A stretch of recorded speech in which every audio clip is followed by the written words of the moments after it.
स्वर्ण रेखा के तट पर बसे जमशेदपुर की वह एक सुनहरी शाम थी।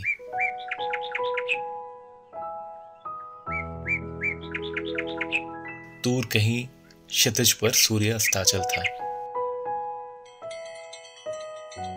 आकाश में सिंदूरी रंग बिखरा पड़ा था। पंछी अपने नीड की ओर लौट रहे थे। कुछ बच्चे सड़क पर खेल रहे थे और उनकी जोर जोर से बोलने और हंसने की आवाजें आ रही थी। बसंत का महीना था। पेड़ों से एक ओर जहां पत्ते झड़ रहे थे, वहीं दूसरी ओर पलाश के पेड़ फूलों से लदे हुए थे। कुछ देर पहले हल्की बारिश हुई थी, इसलिए मिट्टी की सौंधी खुशबू आ रही थी। मेरे घर पर मैं अकेला था और अपने कमरे की खिड़की पर खड़ा प्रकृति के इस खूबसूरत नजारे को आंखों में भर लेना चाहता था। प्रकृति से मुझे बाल्यावस्था से ही लगाव रहा है। बढ़ती उम्र के साथ साथ यह लगाव और भी बढ़ता गया। घर के सभी लोग गांव गए थे, परंतु मैं नहीं गया क्योंकि मेरी 10वीं की परीक्षाएं होने वाली थी।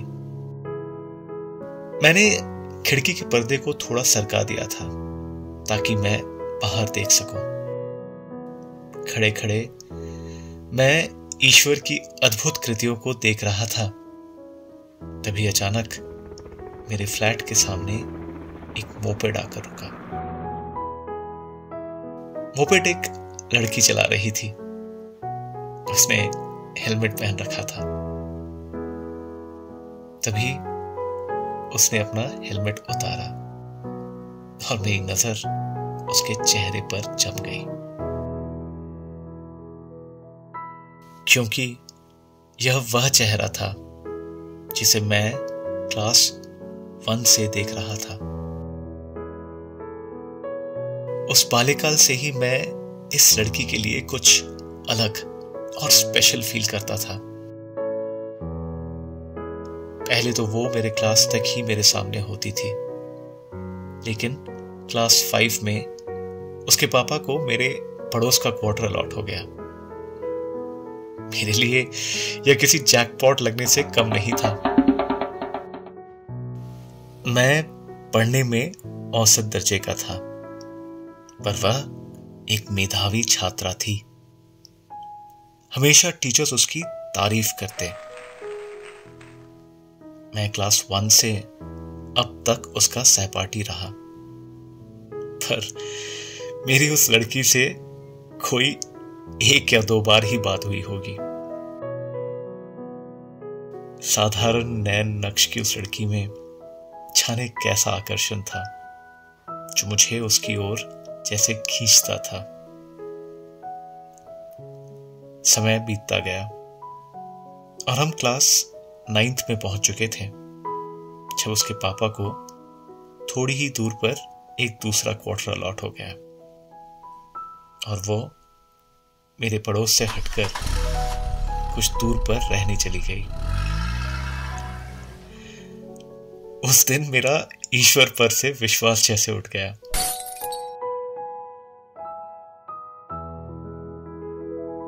शायद ही कोई दिन बीता होगा जो मैं उसके फ्लैट के नीचे अपनी साइकिल लिए नहीं गया। मैं ख्यालों से तब बाहर निकला जब अचानक मेरे घर का कॉल बेल घनघनाया। उस तेज आवाज ने मुझे वर्तमान में लाकर खड़ा कर दिया। मैं धड़कते दिल से दरवाजे की ओर बढ़ा। आई होल से देखा तो वह सामने खड़ी थी। जल्दी जल्दी मैंने अपने हाथों से अपने बालों को संवारा, शर्ट के ऊपर के बटन को लगाया और लगभग कांपते हाथों से दरवाजे को खोला। दरवाजा खुलते ही हमारी आंखें टकराई और मैंने एक सांस में कह डाला कि घर पर कोई नहीं है, मैं घर पर अकेला हूं। तभी उसने कहा, कि क्या मैं घर के अंदर आ सकती हूं। मेरे पास उसे अंदर आने देने के अलावा कोई विकल्प नहीं था। वो अंदर आई, मेरे सामने सोफे पर बैठी। खिड़की से ठंडी ठंडी हवा उसके बालों को उसके चेहरे पर ला रही थी, जिसे वो अपने हाथों से हटाते हुए साइंस सब्जेक्ट के बारे में कुछ कह रही थी। इधर मेरे हाथ पैर कान सब जैसे सुन्न पड़ चुके थे, जीभ जैसे तालू से चिपक गई थी। मेरे सामने वह लड़की बैठी थी जिसे मैंने दूर से छिपकर केवल आज तक निहारा था। उसकी मेरी मां से भी बात होती थी। जैसा कि मैंने कहा, मेरी अब तक उससे 2 या 3 बार ही बात हुई होगी। वो 10 से 12 मिनट घर पर रुकी और फिर चलती हूं कहकर घर से बाहर निकल गई। मैंने दरवाजा बंद किया और फिर खिड़की पर आकर खड़ा हो गया। वो अपने मोपेड को स्टार्ट कर रही थी और पलक झपकते ही वो मेरी आंखों से दूर हो गई।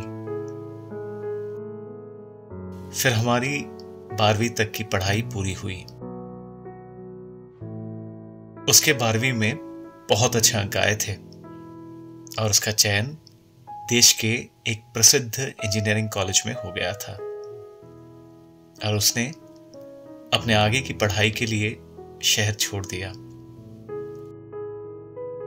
मुझे भी पढ़ने के लिए शहर छोड़ना पड़ा। हमारी फिर कभी आपस में मुलाकात नहीं हुई। हमने कभी आपस में ठीक से बात भी नहीं किया था। मैं अपनी भावनाओं से उसे अवगत ना करा सका, पर मेरे मन की बात पूरा स्कूल जानता था, तो संभवतः उसे भी मेरी भावनाओं का पता होगा। लेकिन न उसने मुझे कुछ कहा और न मैंने, और नियति ने मुझे उससे दूर कर दिया। आज इस बात को हुए कई वर्ष बीत चुके हैं। मैंने फिर कभी उसे नहीं देखा। हाँ, सोशल मीडिया पर एक दिन मुझे उसकी तस्वीर दिख गई, जिससे मुझे यह पता चला कि वह अमेरिका में एक मल्टीनेशनल कंपनी में कार्यरत थी। आज बरसों बाद जब भी मैं जमशेदपुर के उस पुराने क्वार्टर की ओर देखता हूं, तो वह सुनहरा अतीत मेरी आंखों के सामने किसी चलचित्र की तरह दिख जाता है।